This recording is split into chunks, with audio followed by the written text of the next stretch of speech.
ወደ መኝታ ቤት ስንገባ መኝታ ቤት ላይ ያለው ዲዛይን ይሄን ይመስላል።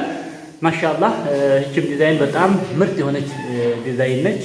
ከለሩስ እንደታያችሁት ግድግዳ ቀለሙን በዚህ መንገድ ተቀብቷል። በኮሎም እንደምታዩት እየተቆረጠ ይገኛል። የመብራት ቀበራዎቹ ምናምን ሁሉ ነገር በዚህ መንገድ ነው የተስተካከለው። ቤቷ በፊት እንደነገርኳችሁ ገና ሲጀመር አይታችሁታል። እንግዲህ ቤት ቤቷ በጣም አጭር ነበረች፣ እንዲሁም በጣም አሮጌ ቤት ናት። እድሳት ጭምር ነው የሰራ ነው ብዬ ነግራችሁ ነበር። ቤት እንግዲህ እንዳደረጉት ነው የሚሆነው። ያ ቤት አይመስልም። መጀመሪያ ላይ ብታዩት ሀቂቀተን ያ ቤት እንደዚህ ይሆናል ብላችሁ አትገምቱም ማለት ነው። በጣም 3 ክፍል ነው፣ በድሮ ሙድ የተሰራ ነው። ለብዙ አመት የቆየ የሆነ ቤት ነው። ግድግዳው እንግዲህ ሙሉ ጭቃው ነበር የወረደው። ከዛ ላይ እንግዲህ በዚህ መልኩ የብሎኬት ቤት እስኪመስል ነው ግድግዳውም ሙሊት በደንብ ተሞልቶ የሚያምር ሆኖ እየተሰራው ማለት ነው። ስለዚህ ቤት አሮጌም ቤት ቢሆን ጭቃው ሙሉ ወርዶ ቻክ መሰራት ይችላል። ያ የበሰበሰውን አፈር ይነሳል። ከዛ ላይ እንግዲህ አንዳንድ መረጋ የሚያስፈልገው ከሆነ መረጋ ጭምር ተመርጎ ከዛ ላይ ቻክ የሚሰራ ነው የሚሆነው።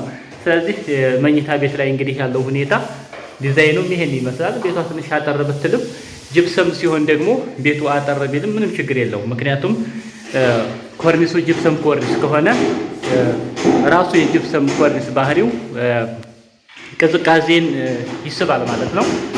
ስለዚህ በቂ ነው የሚሆነው። ሩቅም የሚባል ማለት ቅርብ ነው የሚባልም ወይም አጭር ነው የሚባልም አይደለም፣ የተጋነነ አሁን ላይ ከምትሰሩት ቤቶች አንጻር ነው። ይቅርታ ትንሽ እንደጉንፋን አድርጎኝ ደከም እያለኝ ነው ድምፅ የሚቆራረጠው። ለማንኛውም ውድ ተመልካቾች መለላችሁ ነው። ቤታችሁ ብዙ በውስጥም በጥያቄ መንገድ መልኩ ያቀረባችሁልኝ ነበር። ቤታችን አጭር ሆነ፣ ስለዚህ ለጅፕሰም ኮርኒስ አይሆንም ፕላስቲክ ኮርኒስ ነው የሚሰራው ብለዋል የሚል በተደጋጋሚ አንዳንድ ጠይቃችሁኛል። በጣም ነው የሚሆነው ጅፕሰም ኮርኒስ። እንዲሁም ፕላስቲኩ ይሞቃል። ቅርብ ሲሆን ፕላስቲክ ኮርኒስ ብታሰሩት የመሞቅ እንትኑ ሰፊ ነው የሚሆነው ቤቱ ማለት ነው። ስለዚህ ጅፕሰም ሲሆን ጅፕሰም ባህሪው ቀዝቀዝ ያለ ስለሆነ እሱ የምታደርጉት የተመረጠ ነው የሚሆነው። እንግዲህ የመኝታ ክፍሉ ይህንን ይመስላል። ወደ ሳሎን ስንገባ ደግሞ ሳሎኑ እንግዲህ ይህንን ይመስላል። የሳሎኑ ዲዛይን ይህንን የሚመስል ዲዛይን ነው እንግዲህ እዚህ ላይ ያረፈው። ማሻአላህ ኮርኒሱ እንግዲህ ሙሉ ለሙሉ ቅዋ አልቋል። አምፖል ምናምን ነው የሚቀረው። ግድግዳውም ይኸው እየተቀባ ይገኛል። የ10 ደቂቃ ስራ ነው የቀረው፣ አልቋል እንደምትመለከቱት ይሄም። ስለዚህ ዲዛይኑም ይሄንን ይመስላል የሳሎኑ። እንግዲህ ከዚህ በላይ ያን ያክል የተጋነነ አጭር የሚባል ቤት አይደለም ማለት ነው። በቂ ነው ቤቱ። ያው አሁን ላይ ከሚሰሩት ቤቶች ጋር እኩል አይሆኑም። አሁን ላይ የሚሰሩት ቁመታቸው ነጠቅ ያለ ነው። እነዚህ አጭር ቢሆኑም ነገር ግን ያን ያክል የሚያስጠላ ነገር አይደለም። የሚያምር ሆኖ ነው አሁን የተሰራው። ከዚህ በተጨማሪ ቲቪ ስታንድ አለው። ቲቪ ስታንዱም እንግዲህ ቀለም ነው የቀረው እንደምትመለከቱት። በዚህ መንገድ ቲቪ ስታንድ ተሰርቷል። እዚህ ላይ ወደ መኝታ ቤት መግቢያ ላይ ተከፍላ ይቺ እንደ እቃ ቤት ነገር በዛ ቲቪ ስታንዱ ባለበት ደግሞ መስኮት ነበር። ሳሎና በጣም ጠባብ ነበረች። ይህ እንግዲህ በመካከል ያለው ግድግዳ ተነስቶ ያኛውን ደግሞ ቲቪ ስታንድ ያለበት መስኮቱ ተደፍኖ ነው እንግዲህ ግድግዳው ቻክ ተሰርቶ ቲቪ ስታንዱ እዛ ቦታ ላይ እንዲቀመጥ የተደረገው። በጣም ጠባብ ነበር የሚሆነው። ወደ መኝታ ቤት መግቢያ ይቺ ነች፣ ከዚህ ወዲያ ያለው ማለት ነው። አሁን ሁለቱም በአንድ ላይ ሲገናኝ ሳሎኑም በጣም ሰፊ ሆኗል ማለት ነው። ሌላው ምንድነው እነዚህ የመጋረጃ ብረቶች ቻክ ስታሰሩ ቅድሚያ አብረው መሰራት ያለባቸው ስራዎች ናቸው። ምክንያቱም ይህ ቻክ ከሆነ በኋላ ዝም ብለው ብዙ ቤቶች የሚታለፉ አሉ። አንዳንድ ባለሙያዎች ዝም ብለው አይሰሯቸውም። ባለቤት ትዝ ባይለው ባለሙያ ራሱ እንዲህ አይነቱ ነገሮች ማስተዋል ይኖርበታል። ምክንያቱም ቻክ ከተደረገ በኋላ እነዚህን ልጠቀም ብትሉ ቻኩ ላይ ግዴታ ሊመታ ነው።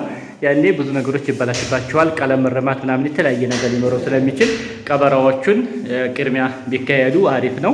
እንዲህ አይነት ነገሮችን ማሰብ ይኖርባችኋል ማለት ነው። እንግዲህ ውድ ተመልካቾች ይህ ቤት ያው ያያችሁትን ይመስላል። መኝታ ቤትና ሳሎኑ እንግዲህ ያያችሁትን ይመስላል። እስኪ ወደ እችኛዋ ክፍል ልግባና ደግሞ የእችኛዋን አንዷን ክፍል የማሳያችሁ ይሆናል።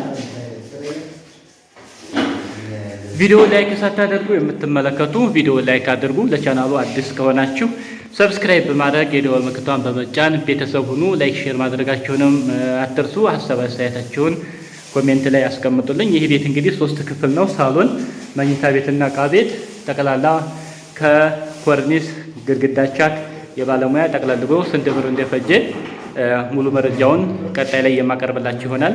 አምፖል ስለሚቀረው አምፖሉ ይገጠምና ስንት እንደጨረሰ ሙሉ መረጃውን ወደ እናንተ የማቀርብላችሁ ነው የሚሆነው።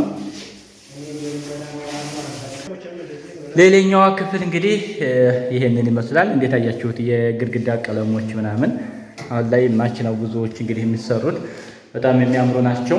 እናንተም ሀሳባችሁን ስጡ። እቺ እንግዲህ እንደ ዕቃ ቤትም መሆን ትችላለች። ለመኝታ ክፍልም ቢያረጓት ትሆናለች። ቤቷ እንደነገርኳችሁ 3 ክፍል ነች። እዚህ ጋር ያለች ዲዛይን ይህን ይመስላል። ግድግዳውም እንግዲህ በዚህ መንገድ ተቀባብቷል፣ አልቋል። ምንድነው የሚቀረው?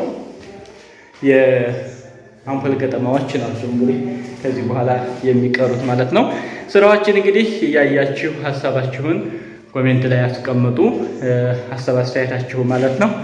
የቀለም አይነቶቹ እንዲሁም ደግሞ ገና ለምታሰሩ አሪፍ አሪፍ ዲዛይኖችን ታያላችሁ። የሚያልቁ ቤቶችን ወዳው ማቀርብላችሁ። ለእናንተም የዲዛይን ምርጫ፣ የቀለም የተለያዩ ነገሮችን በቀላሉ መረዳት ትችላላችሁ ማለት ነው። እነዚህ እንግዲህ ያው ይሄ ዕቃ ቤት ስለሆነ ኪችን ምናምን እነዚህ ሁሉ ታሳቢ ተደርገው እዚህ ላይ ተገጣጥመውለታል። የመብራት ቀበራዎች ሁሉ ነገር። ከዚህ በተረፈ እስኪ ውጭውን ደግሞ ላሳያችሁ። ውድ የተከበራችሁ ተመልካቾች እንግዲህ ወደ ውጭው ስንመጣ ደግሞ ውጭው እንደምታዩት ቀለሙም ተቀባብቷል። ኮርኒስም ዙሪያውን እንግዲህ ፕላስቲክ ኮርኒስ ነው የተሰራው። እንደምትመለከቱት ሽምራ ግርፍ ስለነበር በዚህ መንገድ እንግዲህ ቀለም ተቀብቷል። የቤቷ ማስተራር እንግዲህ ይሄን ይመስላል። የላሜራ ብረቶቹ እንደዚህ ተቀባብተዋል የምታዩቸው። ዙሪያው እንግዲህ ፕላስቲክ ኮርኒስ እንደዚህ በሚያምር ሁኔታ ነው የተሰራው። የቤቷም እንግዲህ ይሄን ይመስላል። ቁመቱም እስኪ ፊት ለፊቱንም ላሳያችሁ። እዚህ ጋር ያው ሻወርና ሽንት ቤት አለ። ፕላስቲኩ እንግዲህ ያያችሁት ነው። ዙሪያውን ሙሉ እንግዲህ ፕላስቲክ ነው አሁን ላይ የሚሰሩት ማለት ነው። ስለዚህ ፕላስቲክ ኮርኒስ ውስጡ ጅብሰም ኮርኒስ ብታሰሩም የውጭውን ግን በዚህ መንገድ በአራቱም በኩል በክብ ቤት ከሆኑ ማለት ነው ፕላስቲክ ኮርኒስ ማድረግ ትችላላችሁ ማለት ነው። ግዴታ ውስጡን ፕላስቲክ መሆን የለበትም። ውጭን ለማድረግ ውስጡን ጅብሰም ብትሰሩም ውጭን ፕላስቲክ ኮርኒስ በዚህ መንገድ ማሰራት ትችላላችሁ። ስለዚህ ውድና የተከበራችሁ ተመልካቾች የዛሬው መረጃ ይሄንን ይመስላል። እንግዲህ 3 ክፍል ቤት በዚህ መንገድ ሙሉ ፊኒሽንጉን ለመስራት በአሁኑ ሰዓት ስንት ብር ይፈጃል የሚለውን ሙሉ መረጃ ቀጣይ ላይ አምፖሉ እንዴት ተገጣጠመ ሙሉ መረጃውን ወደ እናንተ የማቀርብላችሁ ነው የሚሆነው። ቪዲዮውን ላይክ አድርጉ። በሌላ ቪዲዮ እስከምንገናኝ በያላችሁበት ሰላማችሁ ይብዛልኝ። ሰላም አለይኩም ወራህመቱላህ ወበረካቱ።